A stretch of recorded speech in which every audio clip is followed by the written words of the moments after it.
Welcome everyone to our monthly webinars here on HiveMQ.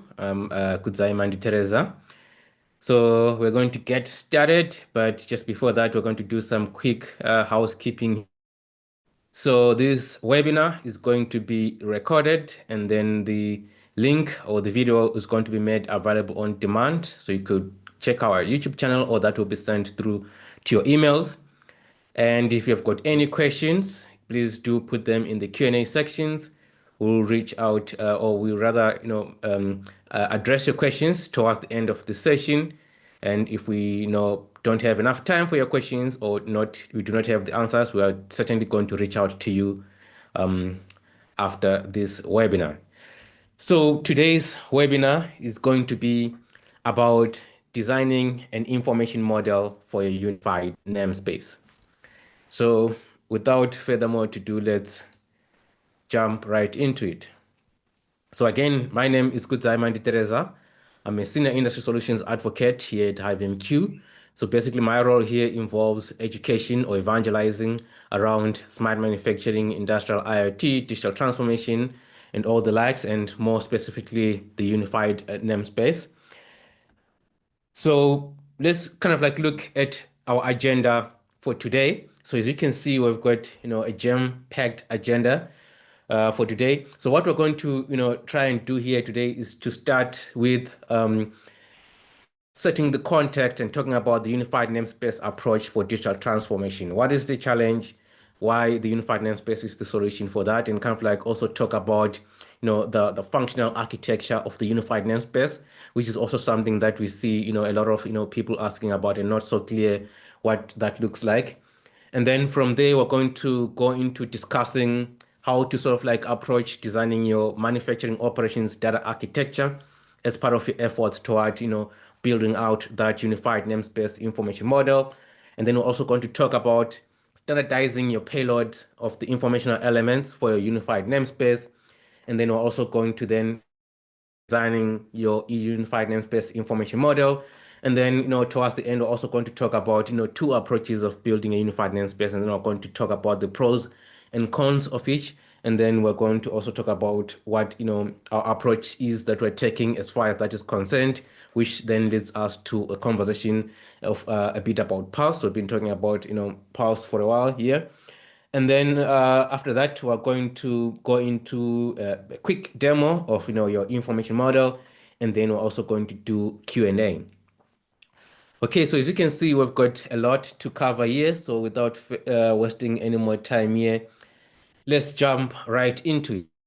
First thing that I want us to talk about here is, the challenge, in manufacturing, and the reason why we're talking about the unified namespace today, and not only unified namespace, but all concepts around, digital transformation, digitalization, data-driven manufacturing, and things like that.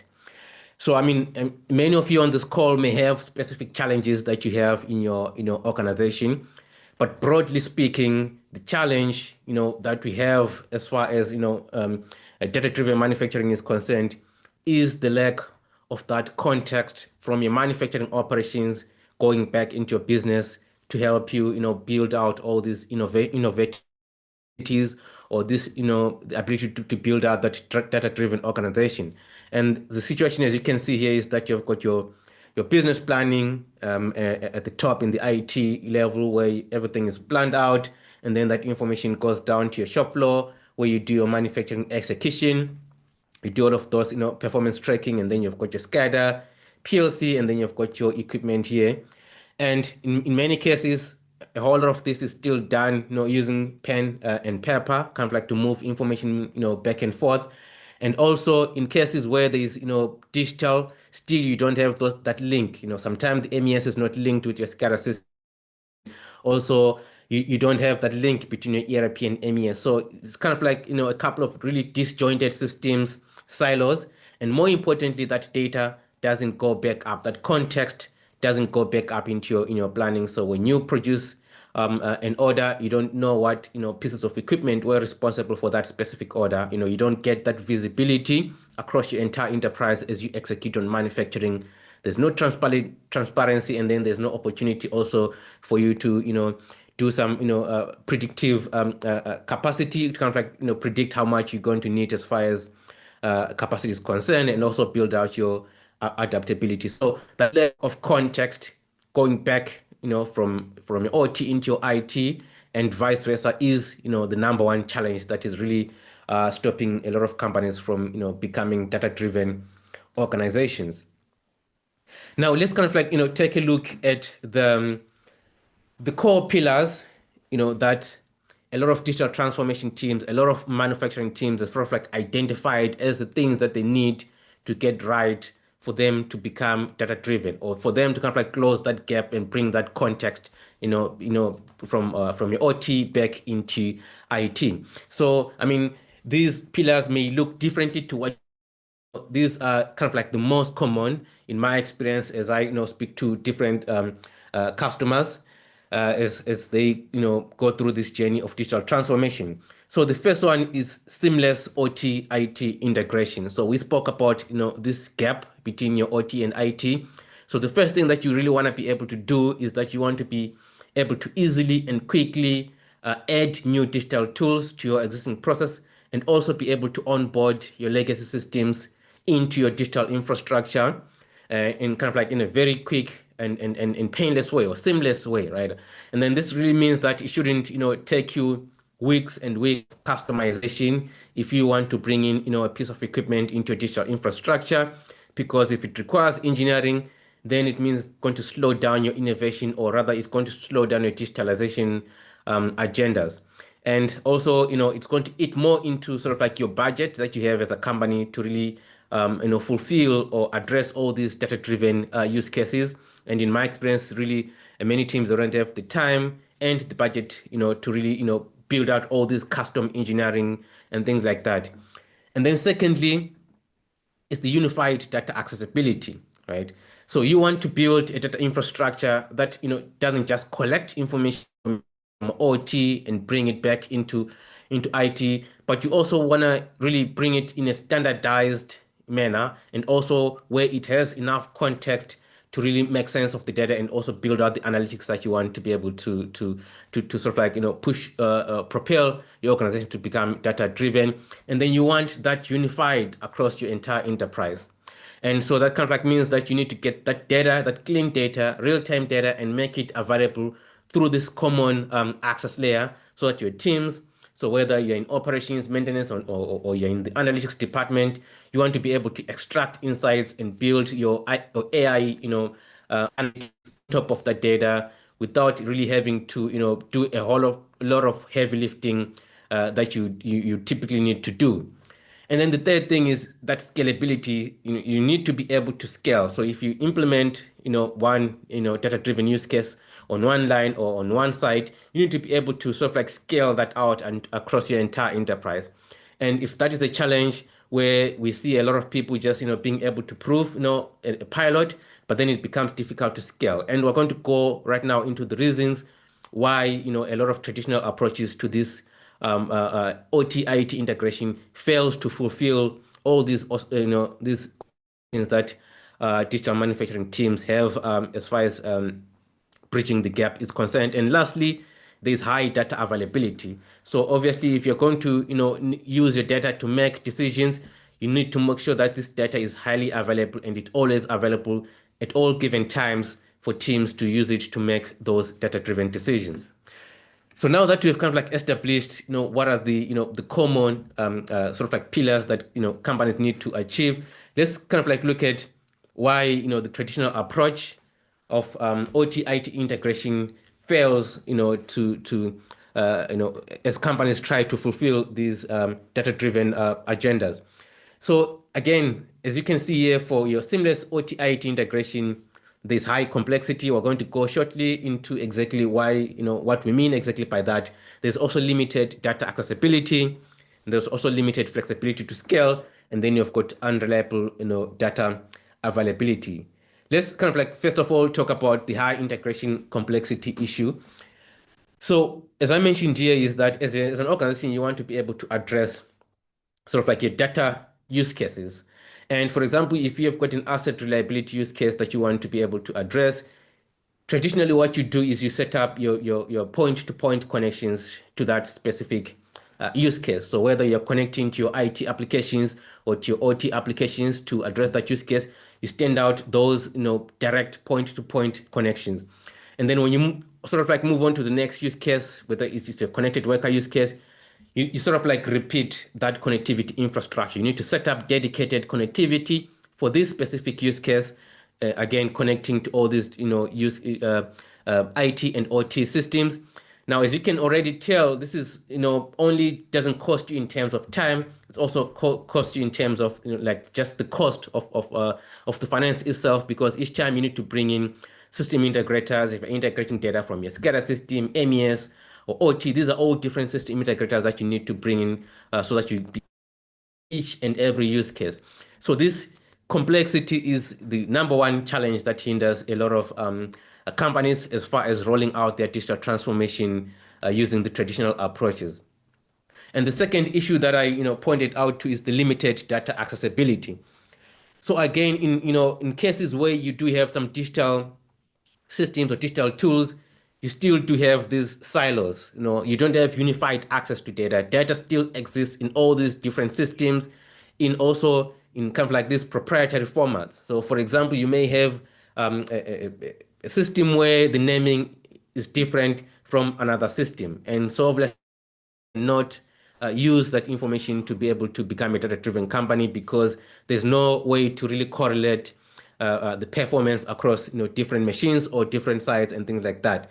And then also even just kind of like as KPIs, right? So maybe IT may define your a certain KPI differently to what another company or another site rather defines it. So there's that inconsistency also as far as KPIs are concerned. So also there's no way you can really kind of like make sense of the data, because it's hard to correlate, and there's no context again as far as that is concerned. If data is coming out of a machine, there's no context coming out of your quality system. There's no context coming out of your maintenance system to be able to tell it's kind of like this piece of data happened because A, B, C, and D was happening at the same time. So that even when you kind of like pass this information to your AI, it will be able to kind of like build out that context on exactly what is happening. So that limited data accessibility, not only for AI, just for users of the data across your entire enterprise to be able to make sense of the data and easily access the data, is kind of like becomes a challenge as far as that is concerned. And then we've got the lack of flexibility to scale. I mean that if you're addressing all these use cases at one site or at one line, and you're really building this custom integration and this custom connections, and there's no common data layer, so it's all this point-to-point integration. So it's really difficult for you to scale that solution out. So what you prove on one machine, you cannot easily replicate on another, on a site or line or whatever the case may be, because these are dedicated connections. These are dedicated use cases that you're building on top of that. There's no sort of like open ecosystem. So what you rather have is a way that allows you to be able to use that common access layer that then allows you to be able to sort of like address all of these use cases across your entire enterprise in a very seamless way and a scalable way. So let's, kind of like go into what the idea of the unified namespace before we move on into the information modeling and stuff like that. What really the unified namespace represents as far as OT/IT integration is concerned, or that, digital transformation is concerned. It is this idea of really decoupling your systems, right? So instead of these point-to-point connections, these dedicated interfaces that you need to build out each time that you want to address a use case, rather you replace that with that common data infrastructure. So your systems are not connecting to other applications. Your systems are plugging into an infrastructure. So your machinery don't need to know sort of like the implementation details of your, say, LIM system, MES system. They simply just need to plug into that infrastructure and publish whatever data they need to share, and then also consume data that whatever data that they need to consume, that they need to sort of like execute on whatever it is that they're executing. And that's really a fundamental shift in how as industrial organizations we have been accustomed to thinking about really connecting applications to machines and machines to devices directly. So the unified namespace is a representation of this idea. Say you need to decouple, and on top of that, you kind of like need to sort of like adopt this open ecosystem. So you're not only just decoupling and putting this central hub for real-time data, but that hub also needs to be based on these open standards. And kind of like this is where we talk about this idea where, for example, MQTT being used at that central hub.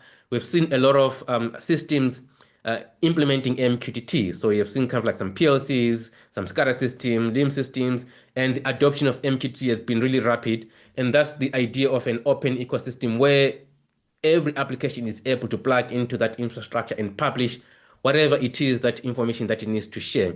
And in cases where that application is not capable of communicating using MQTT, as you will see shortly, when you look at the functional architecture here, you still have those layers, or kind of like those gateways that do the conversion on behalf of that. But the point is that you still have that layer of decoupling your OT and IT systems. And then at the core of the unified namespace is this event-driven architecture. To say now, instead of having these top-level systems that are reaching out to your sort of like systems on the shop floor and consistently polling and asking for me information, you have this idea of rather generating events, right? So if a cycle has completed, that is raised as an event and published into that infrastructure. If a machine, goes down, that is an event that is published into infrastructure. If a quality sort of like measurement has been completed, that is an event that is published into your common infrastructure. So at the end of the day, this common infrastructure that is holding all the events across your entire business. So at any given time, you've got this snapshot about exactly what is happening across your entire enterprise. If you want to then persist that information into a data lake, data warehouse, or whatever the case may be, then you can kind of like that use that single source of truth to get all of the real-time data from across your entire enterprise. And then, as I mentioned, this is all built on this publish subscribe mechanism of communication where components publish and they subscribe to consume this information. Now let's kind of like look unified namespace, this idea of a unified namespace from your functional architecture or your security architecture, as it were. For those of you who are more familiar with this concept of ISA 95 functional hierarchy model. So where does this idea of unified namespace or this central hub of real-time data typically sit? So this obviously is not a one size fits all, but it's kind of like a reflection of what we see a lot of customers doing, or a lot of the industry going, where you've got this MQTT broker sitting in your DMZ level 3.5. So some of you may not even call it 3.5, may call it in a different name, but just kind of like to give you a sense of where that would sit. And again, this also some companies may sit right at the IT level, right? So depending on kind of like your architecture, but just kind of like show you how that would typically sit.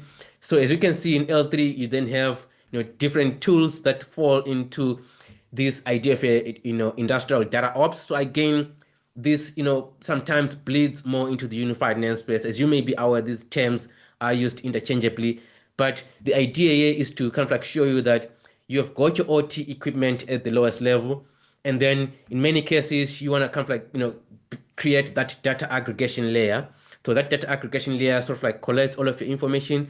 In some cases, you may already have something like a DCS system that acts maybe as your data aggregation layer, and then you've got these edge gateways or your blind IT or industrial data ops connecting into that, and then kind of like structuring the data and publishing it into the unified namespace as those events. And same applies from your enterprise. You've got all these applications also connecting and collecting this data from your operations into your business as it were. Or in some cases, you may have also a unified namespace that is living in your enterprise level. So we're kind of like going to get into the nitty-gritties of exactly how that architectural layout may look like. But here the point is to kind of like show you that, because one of the pushbacks that we hear a lot is to say, well, MQTT is the unified namespace, but you don't have a whole lot of systems that can talk MQTT. Just to kind of like show you that this is still sits within your existing system. So it's not a situation where you need to rip out all these pieces of equipment that are not capable of talking MQTT, which is a majority, by the way, right, of systems in many brownfield environments are not able to talk MQTT. But unified namespace is that layer that sits on top of whatever existing system you already have.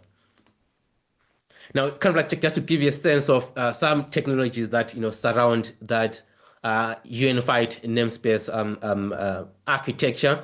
So as you can see here, again, you can see we've got all these edge gateways or your data ops platforms reaching out into your aggregation layer, which in this case may be OPC or your DCS systems or whatever the case may be, and then kind of like getting that data out and then publishing that into the unified namespace. At the IT or plant IT level, you have these microservices. So these may be custom applications. So we've seen some customers that build custom applications so to integrate. So maybe these may be MES functionality, implementing applications or whatever the case may be that are using this unified namespace as that medium for exchanging information or kind of like exchanging that context, as it were, and then that context sort of like extends back into your enterprise applications. And in some cases, you may kind of like also pass that into your Azure Event Hubs, Google PubSub, or Kafka, or connect it directly and then have your enterprise applications access that data. Or in some cases where you've got your enterprise applications that are capable of really plugging into the unified namespace directly, that they're able to get that data out from the operational level or from a unified namespace MQTT with all the context that has been built out from the bottom up going into your IT layer, which then allows you to be able to sort of like build those data-driven or kind of like imbue those data-driven capabilities into your organization. Now we've sort of like at least I hope I've made the case that we need that layer, that abstraction layer that holds the context for your manufacturing operations, for IT to tap into, and also for OT to kind of like feed into. And then you've got this contextualized information within that unified namespace. But then the question is now, how do we actually build out that information model within that unified namespace layer in a way that makes sense for your business? So that's what we're going to go into now. So they're kind of like different steps that you want to sort of like go through as you sort of like build out your unified namespace architecture. The very first step that you want to be able to do is to kind of like generalize your informational elements. So you have sort of like this complex manufacturing operations. You've got all these events that are happening within your manufacturing operations. You've got these assets, you've got this equipment. And the best way to do that is kind of like just look at the physical context first. So remember, we're talking about this idea of bringing context back into your business. And you kind of think about the physical context. So from your physical context perspective, you're thinking about physical location. Where is this happening? Okay. And then the equipment used. What equipment did we use, or are we using to produce this specific badge, right? And what are the material consumed, right? From which lot, right? And what are the batches produced? And what are the tools used? So in many cases, you are not only using digital systems, so maybe your operators are also performing some physical actions also to as part of that manufacturing process. So that also falls into your operational context. So from your operational context, you want to be able to know the work orders. What work order is currently, running on this or is being executed on this specific machine, right? Or what work order was being executed on this specific machine when an event was raised, right? And what are the jobs that are being executed? What are the operator actions? I mean, I've seen, cases where, sometimes, people tend to overthink the unified namespace and try to pack in a whole lot of things. By just by capturing your operator actions, give so much context and so much information back into your business on exactly what the operator is doing, how are they interacting with machines, what decisions, what actions, what steps are they taking. That simple insight into that really can move a company from really just flying blind to also to actually knowing what exactly is happening. And then also defects, and then downtime. So this one you can kind of like really consider this as an exercise of really sitting down and sort of like generalizing on what are the events that we want to be able to monitor, what are the events that we want to be able to track, what are the pieces of equipment that we want to be able to track for us to have successfully brought context back into the business and kind of like build out this data-driven organization. So that's the first step, kind of like generalize the informational elements. It doesn't need to be perfect. You just need to pick something that you can start with, and then from there you move on to the next stage. And then the next stage is kind of like defining your data architecture, right? So for example, here we can see that we've got an equipment. So we are defining a work unit to say, this is a work unit. What does it look like in our case? And for each equipment or work unit, what is, because here in this case, the assumption that is your equipment will be performing a specific role. So it may be doing some mixing or blending or whatever role it is executing in your manufacturing operations. However, there is a specific asset that is attached to be performing that role. So you want to capture the definition of that asset. So again, here, this is where you see we've got this idea of an asset. So again, you want to be able to generalize again to say, what about this asset do we want to capture? So I'm going to show you later on kind of like that payload, what that typically could look like, but just give you a sense, what are the things that we want to capture about this specific asset? What is the context here? It could be like the serial number, or it could be like the type of asset, what is the capacity of that specific asset and things like that, or what is the last maintenance date on this specific asset, all this context that you're going to need to make decisions on the other side. And then from that asset, you're then able to kind of like come up and say, we need a mixer, we've got a reactor, we've got a filler. These are all assets that allow your equipment to sort of like execute on a specific role. And then you want to be able to define those types, right? And again, this one is also not hard and fast rule, because also you need to be really flexible. So some may not have enough resources to sit down and try to define every type of equipment, and some may even argue that it is counterproductive for you to be able to define every type of mixer that you want to do. Maybe it's good enough for you to just define that mixer. This is what a mixer looks like. We don't care about the different types of mixers. But if your use case really requires you to be able to, strictly define all the different types of mixers that you have within your organizations, then this is where you kind of like, you want to be able to do that. So you're using inheritance here to say, this is a mixer, and then we've got the different types of mixers. So you could see here, I've got an example where for a filler, so maybe you may want to categorize a robotic filler. So if you want to, perform analytics specific to robotic fillers, you want to be able to sort of like have that as an extension of a filler within your data architecture. Now, you then go on to say, from all these pieces of equipment or from all these assets, what is the information that we want to capture? What are the events that we want to capture? So again, these are examples. They could apply to one or more or to all pieces of equipment. So for example, here, we want to capture downtime events for this specific piece of equipment. So that's kind of like part of your data architecture, that downtime event. Cycle data, we want to capture data from all the cycles that are performed within this piece of equipment. We want to capture, as I mentioned, operator actions.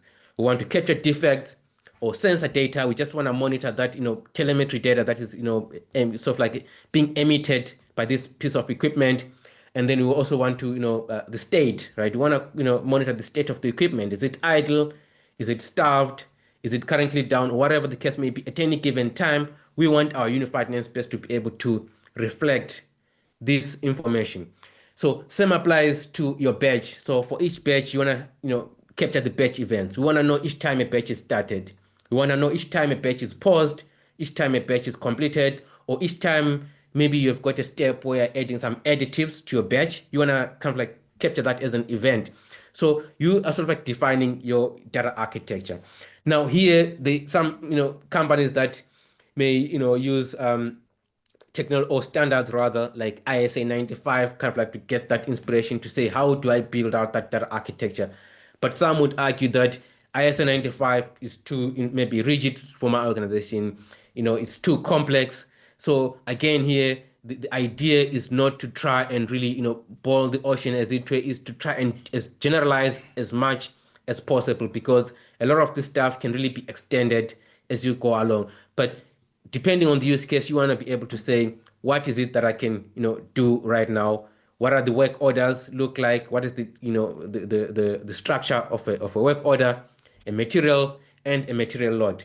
So as you can see, these are, type of elements that would typically be stored in a raw-based data. For example, if you're capturing all these downtime events, they will typically be stored in a raw-based database, right? So all of these properties will be like columns of that database.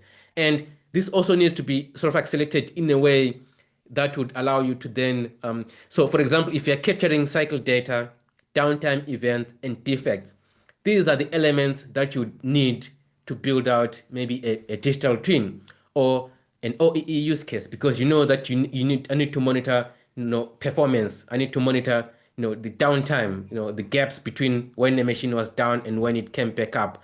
I want to monitor how many defects were produced on this machine on any given hour. So these are kind of like your foundational elements that you need to think about to say, for me to realize my use cases or as many use cases as possible, what are those elements that I need to capture? These are what need to be reflected within your data architecture and standardized across your entire enterprise. So again, it doesn't need to follow a specific standard.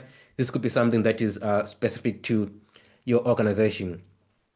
And then this is an example to give you a sense of what that could look like. So for example, here on the left, we see we've got an example of a payload that you're standardizing for an asset definition. So again, all these informational elements that you have defined within your data architecture, now you need to come up with a payload to standardize, or rather a schema to standardize. Okay, this is what it's going to look like.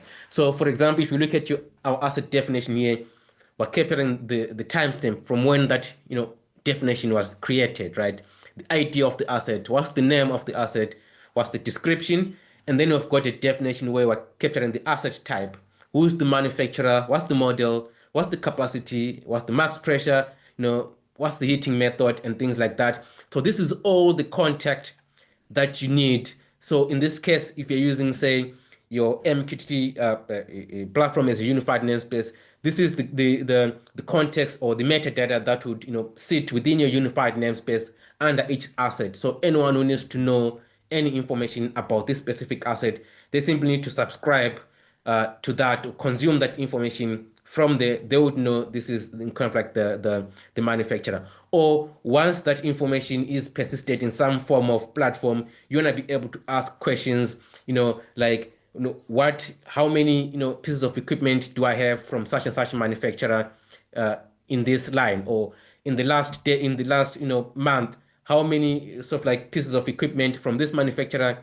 actually had downtime, right? You want to get those insights. So that context is really important as you build out your sort of like your use cases. So this example of an asset definition, again here, if you want to create a connection to say, maybe you want to specify the parent of this asset. So again, sometimes maybe your use case may not only want to understand things from a hierarchical perspective. So maybe you want to know if this is linked to some other asset to see if it had an effect on something else within your sort of like environment. So again, this is where you need to decide if you want to specify the parent of that specific asset.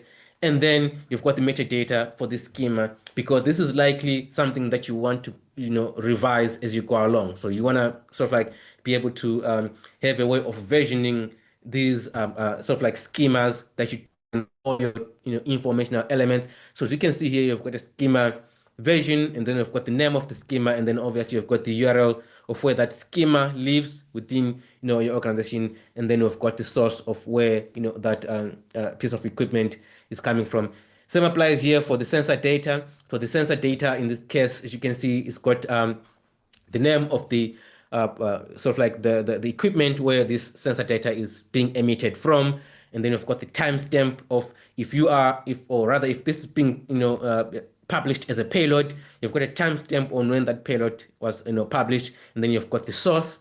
That also is some context that you want to bring into that, and then maybe it may be composed of metrics, and for each metric you want to be able to know what specific time was this metric generated, because it's not always the case that when a payload was published is when all of these metrics were scanned. So maybe this metric was scanned 2 seconds earlier or 500 milliseconds earlier, right? So you want to have the timestamp for each specific metric. So again, this is kind of like to give you an example on how you can then go about standardizing sort of like the structure or the schema of your informational elements that you would have sort of like come up with as we discussed earlier. So again, this may be something that is custom based on sort of like your organizational ambitions, or it may be cases where you sort of like want to standardize on OPC companion specifications. So maybe you don't want to define an asset definition from scratch. Maybe you want to sort of like talk to your customers and say, we want all of our machines implementing an OPC specification, and this is how we want our assets to be defined. Or it could be a use case where you want to define using asset administration shell. You want to use the digital twin definition language. So again, there's no hard and fast rules, and that's kind of like one of the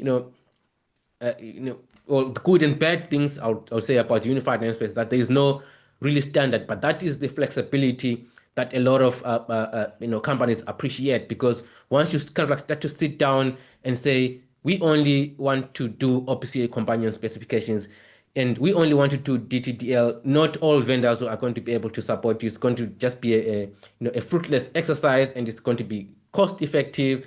It's going to be like cost you more rather, and it's going to maybe take just too much time for you to be able to fulfill all these. So the idea again is really be generalize as much as possible for you to be able to sort of like address those use cases as you kind of like go along.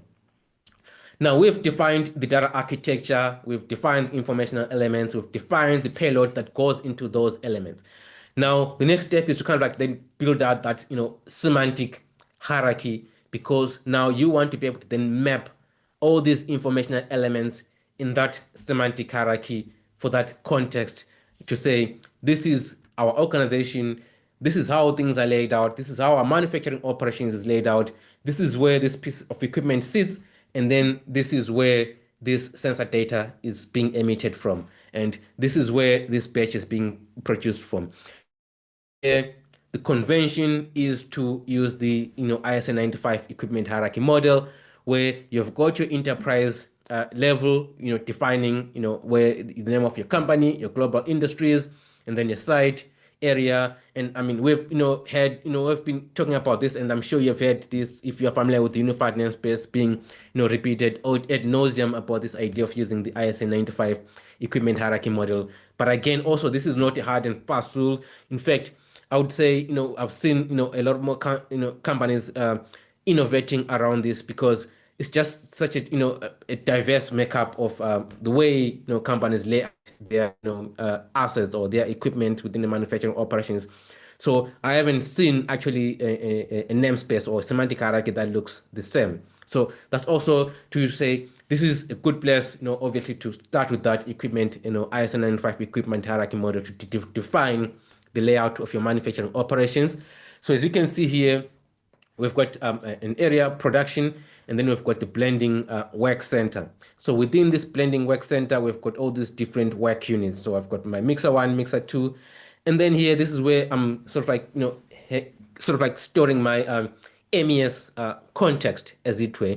So we'll see, expand that MES, what could, exist within that MES, but all of the MES functionality is where that could, sit. And then we've got the reaction work center, and then that also contains all these work units, within that specific work center. And then again, this is where you're then going to sort of like map those informational elements within these definitions. And then we've got also the filling work center. So as you could see, this kind of like gives you that context that as you kind of like put that information into a unified namespace and expose it for enterprise-wide data access, it's being accessed with full context of exactly what piece of equipment is it, where is it located precisely, what are the units of measurement that are being used for this sensor for this specific piece of equipment. So kind of like this is context that we are talking about as far as unified namespace. And now you can imagine having this accessible across your entire enterprise, right?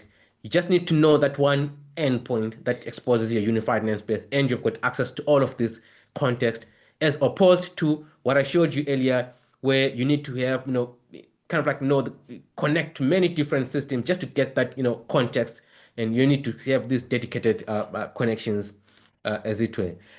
So again, continuing with this idea of mapping your informational elements. So here, kind of like what sort of like blowing out that reaction work center to show you what that potentially could look like. So as you can see, we've got reaction, and then we've got the reactor work unit, and then within it, we've got this hierarchical level where you've got an asset definition.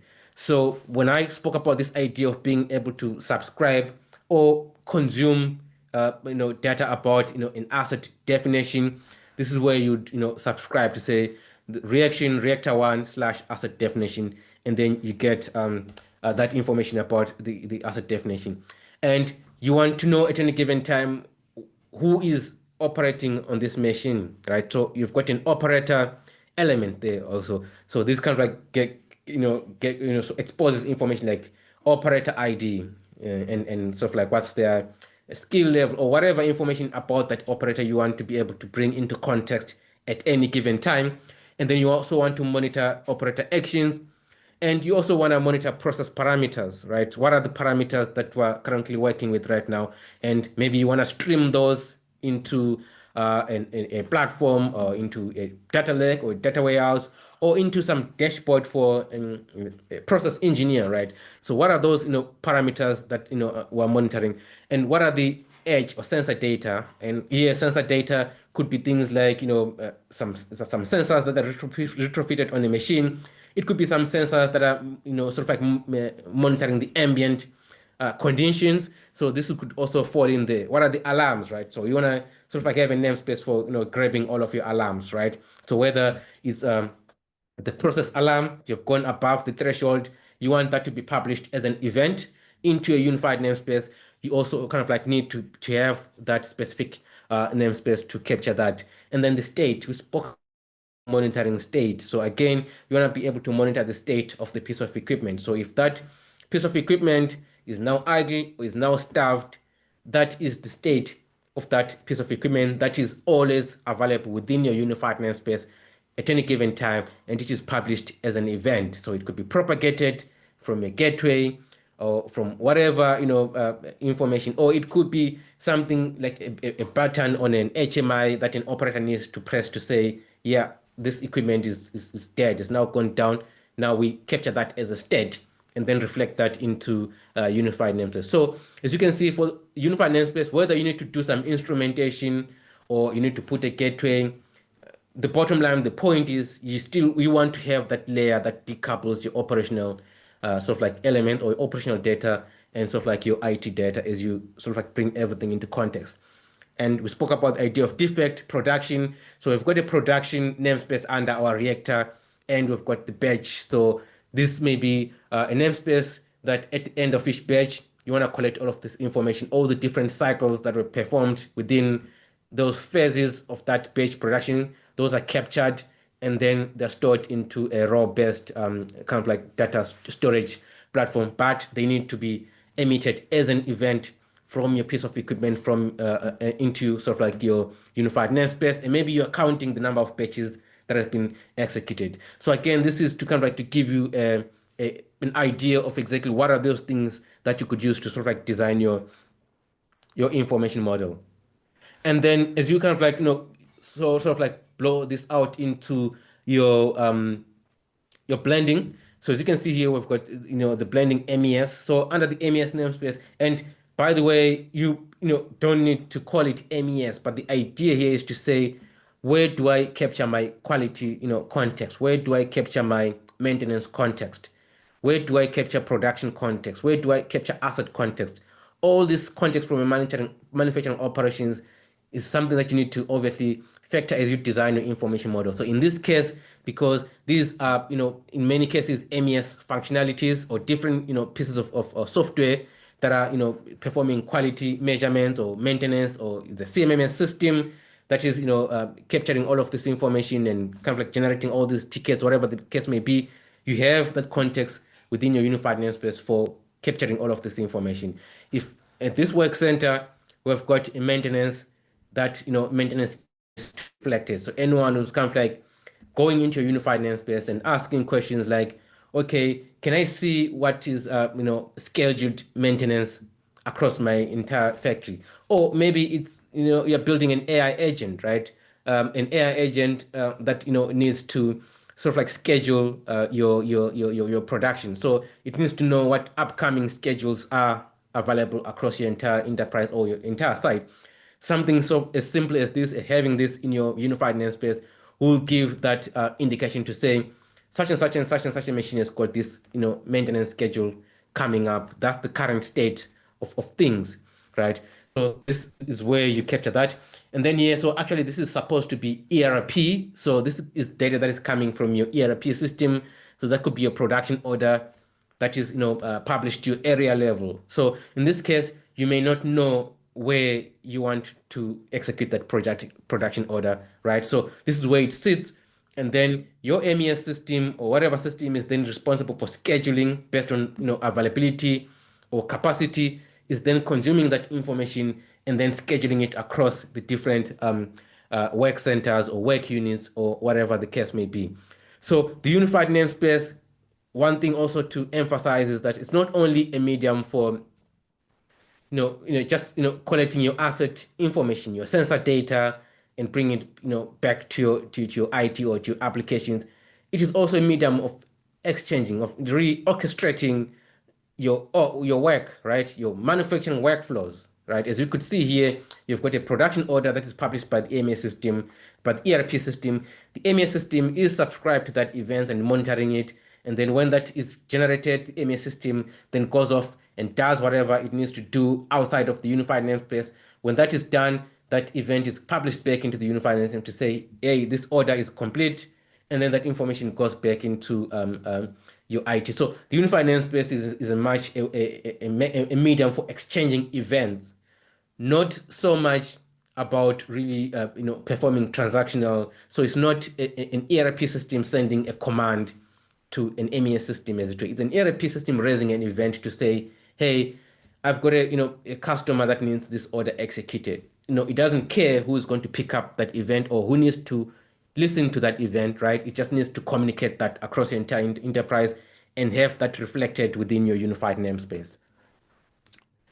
All right, so once you've done your information model, your model unified namespace, and then you have that sitting within your unified namespace, and then you've got all kind of like IT and OT looking at it from the same perspective, right? That's the whole idea of standardizing, contextualizing, unifying the data, and making it accessible across your entire enterprise using that consistent information model as it were. So it could be a site, enterprise, or whatever the case may be. Now, as we kind of like have spoken about the idea of a unified namespace information model, but this is all, kind of like still abstract, at least, for some people to say, but where is that, unified namespace, where does it live? And that's kind of like, a valid question, that question that is, in many cases lived as far as unified namespace has been coined. So there are two approaches to unified namespace design, or how that information model that we spoke about comes up to be. So the other way is kind of like this, top, or bottom-up approach, where this is all dynamically generated and discovered, where you've got your OT users or factory users using whatever tool is or they have available to them, so to sort of like grab that, quality data, contextualize it, and push it into the unified namespace, and then it shows up in that namespace where it's supposed to live, right? And this is kind of like, loosely defined. The kind of like, way to know what's going to show up where, right? Because if I, kind of like, discover that, well, actually this event needs to be integrated into unified namespace. I connect to a machine, I define that event, I contextualize it, I push it into the unified namespace. No one is expecting that, no one knows about that, but they will discover that information as they kind of like, explore that, namespace. And that obviously creates this idea of multiple unified namespaces, as it were, where you've got in a site where you've got an MQTT broker, there is a semblance of a unified namespace there. And there is a unified namespace in another site, in another line, and then there's a unified namespace that is global. So all of this is propagated dynamically from the bottom up, right? And that's obviously, challenges there that it's ungovernable, right? As I mentioned, it's hard to know what is existing where, and it's hard to even, trust that information. It's not something that you can then, go off and build your analytics based off of, because there's no governance around that, right? In as much as it gives you that flexibility and that speed, but it kind of like that doesn't have that governance. And then the other, approach is the top-down approach, where you define your unified namespace at a central level, at an IT level, to say, well, this is what our unified namespace is going to look like. This, is going to look like. These are the pieces of or informational elements that we are going to care about, at any, a given time, right? And then this obviously means that it's a strongly typed information model, right? A site is a site, right? And an area is an area. It's got metadata about it that, sort of like identifies a site. And then that obviously means that you've got one unified namespace. You may have operational systems feeding into it from many different systems, through many different protocols as information, goes up there. But fundamentally, you've got one, unified namespace as understood by anyone across your entire enterprise. And obviously that means this is, governable, right? So if your definition, your asset definition that you spoke about, if it changes and then you decide to say, well, now we need to add these, properties to this asset, definition, that effect or that change is immediately, enforced across your entire enterprise, because this is your unified namespace. There's one place where you're governing it, where you're sort of like maintaining everything. So these are kind of like these two different approaches. So again, as I kind of like spoke about this idea of a local, unified namespace, where you've got, I've got an MQTT broker here, I've got, HiveMQ getting the data from the equipment, pushing it into this, and then you've got your local unified namespace, and then you've got enterprise unified namespace. So you've got MQTT, traffic kind of like just building up that unified namespace. And then, as I mentioned, that really, may be problematic, because an MQTT string is an MQTT string, right? Even though you're using enterprise site array line, there is no types, there's no metadata around that. No one knows that a site is a site. It's all just a string that represents key, right? So the other approach, which is basically, I'm sure as you have kind of like been following, kind of like we're building with sort of like Pulse, HiveMQ Pulse, is this idea that, you need to centralize that unified namespace, design it in a way that you can enforce it, and also in a way that you can also kind of like bring in all of this traffic together.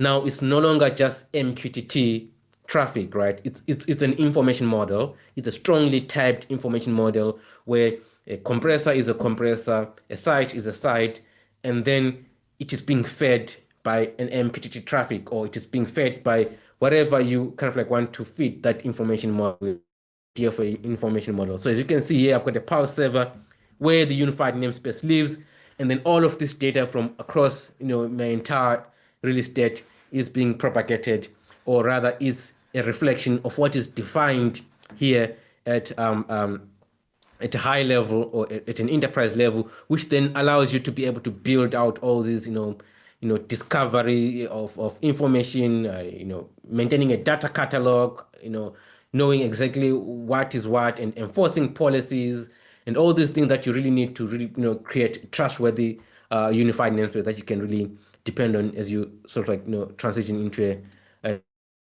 organization. And this is what it looks like. So again, as I mentioned here, you kind of like you see your filling area has got metadata attached to it. So you know this is a strongly typed node that I can be able to query, that I can be able to enforce rules on, and then data is separate. Is data is data, and then you could kind of like give your metadata that you're then able to utilize for your digital transformation initiatives. And then lastly here, just to kind of like quickly reflect on some of the capabilities of HiveMQ Pulse.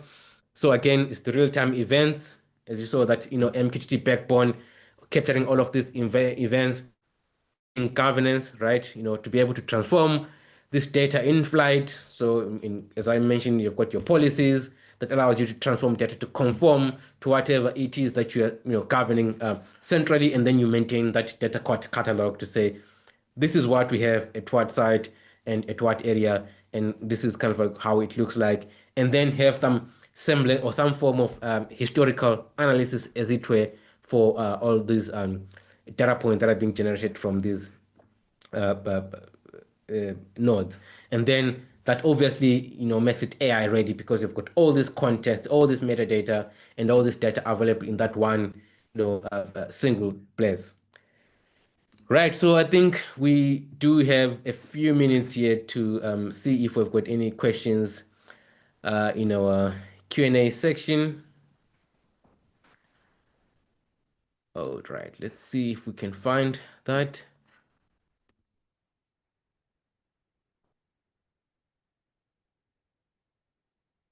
Yeah, so I think, Andrew, you say if a machine goes down, how does this create an event? So again, I think I may have answered your question here to say your machine may be connected to a SCADA system, right? It may be connected to the HMI is not down, but the HMI is receiving a signal, an instrumentation signal that this machine is no longer available, right? And again, this also may come with an acknowledgement from an operator to say, yeah, this is not down. The idea is that you want to capture. You don't want your operator kind of like running to your management and saying, well, this machine is down, and then that information takes already 5 hours to reach people that need to be able to action that information. The whole idea of a unified finance is to create that pipeline that brings real-time data into that one single source of truth so that you get instant notification as far as that is concerned. I hope that answers your question. And you say, what are the known shortcomings of the unified namespace? So, well, I guess maybe the biggest one is obviously the lack of historical data. But again, as I mentioned, this is also something that we sort of like actively thinking about. But that lack of historical context, because currently with the unified namespace is it's real-time data that needs to be persisted somewhere, and then obviously if you want to find out information about what happens 7 days ago and compare it with what's currently the state, so you need to have context to both those sources of information, your data lake and your real-time data. But I'm not sure if I would call that a shortcoming, but that's certainly something that has been raised quite a lot. Are there predefined templates that you can inherit? So again, there is depending on kind of like whether you want to go with the standard. So if you want to go with the standard, these SESME maintains a database of asset definitions that are based off of OPCA Part 5. So you could check those ones. So basically, they maintain that information that you can reuse that has been built by someone else, and then you can contribute back into that. So depending if you want to standardize on ISA 95 Part 2, or if you want to standardize on OPCA, SESME does maintain a repository for this type of information. So SESME is CESMII, if I'm not mistaken. And then how many people use this for OE, where different types of mixers are actually important? Is that asking too much for the system? Well, I'm not too sure I follow your question, but the idea of a unified namespace really is to enable, the addressing of as many use cases as possible. So it doesn't need to be OEE, right? So the idea is to say you want to have the agility to address as many, to reuse the data, right? So the same data that you use for OEE, you might want to use for energy monitoring or for this and that. So now the idea that you don't need to recreate those connections again. You've got this pool of contextual information that you can reuse for multiple use cases. Yeah, so Jeff, what does the different colors represent on the semantic hierarchy? So this kind of like just to give different a visualization of the different types of nodes, right? So work center and also asset and things like that. So Remo is asking, where is the asset definition coming from? So the asset definition, again, this is something that is defined at a global level, right? So maybe some companies use an Excel spreadsheet to keep asset definition. So again, this is also something that, with HiveMQ Pulse, you've got that platform where you can define those asset definitions and then they live in a UNS native information as it were. So yeah, I mean, I think we've got a lot more questions here to answer. Unfortunately, we've run out of time. Yeah, well, thank you so much for attending this session. For those of you whose questions I was not able to get to, try by all means to make sure that we reach out to you, or feel free to reach out to me or to reach out to us, and then we'll be sure to make sure that we answer your question. Thank you so much, and goodbye.